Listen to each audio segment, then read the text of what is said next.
आखिर किन वजहों से नाथूराम गोडसे ने की महात्मा गांधी की हत्या।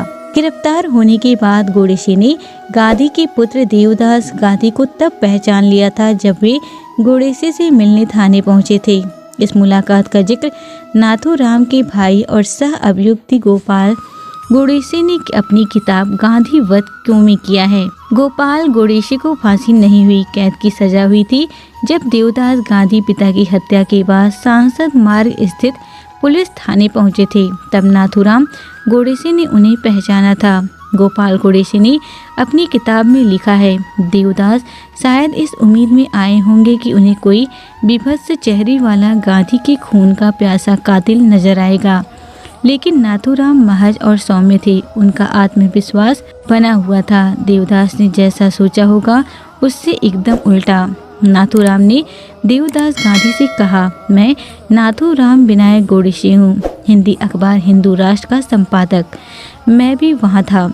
आज तुमने अपने पिता को खोया है। मेरी वजह से तुम्हें दुख पहुँचा। तुम पर और तुम्हारे परिवार को जो दुख पहुँचा है, इसका मुझे भी बड़ा दुख है। कृपया मेरी यकीन करो, मैंने यह काम किसी की व्यक्तिगत रंजिश के चलते नहीं किया है। ना तो मुझे तुमसे कोई द्वेष है और ना ही कोई खराब भाव। देवदास ने तब पूछा, तब तुमने ऐसा क्यों किया? जवाब में नाथूराम ने कहा, केवल और केवल राजनीतिक वजहों से।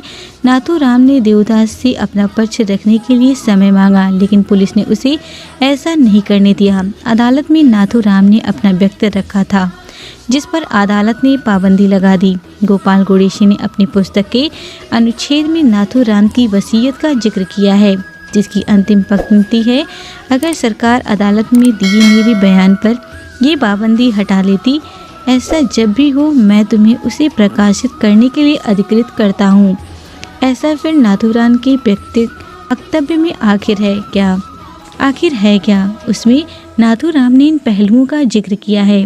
पहली बात, वह गांधी का सम्मान करता था। उसने कहा था, वीर सावरकर और गांधी जी ने जो लिखा है या बोला है, उसे मैंने गंभीरता से पढ़ा है। मेरे विचार से पिछले 30 सालों के दौरान इन दोनों ने भारतीय लोगों के विचार और कार्य पर जितना असर डाला है, उतना किसी और चीज ने नहीं। दूसरी बात जो नाथूराम ने कही, इनको पढ़ाने और सोचने के बाद मेरा यकीन इस बात में हुआ कि मेरा पहला दायित्व हिंदुत्व और हिंदुओं के लिए है।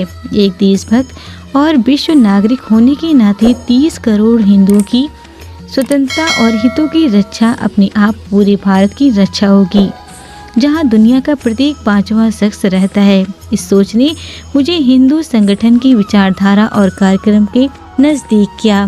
मेरे विचार से यही विचारधारा हिंदुस्तान को आज़ादी दिला सकती है और उसे कायम रख सकती है।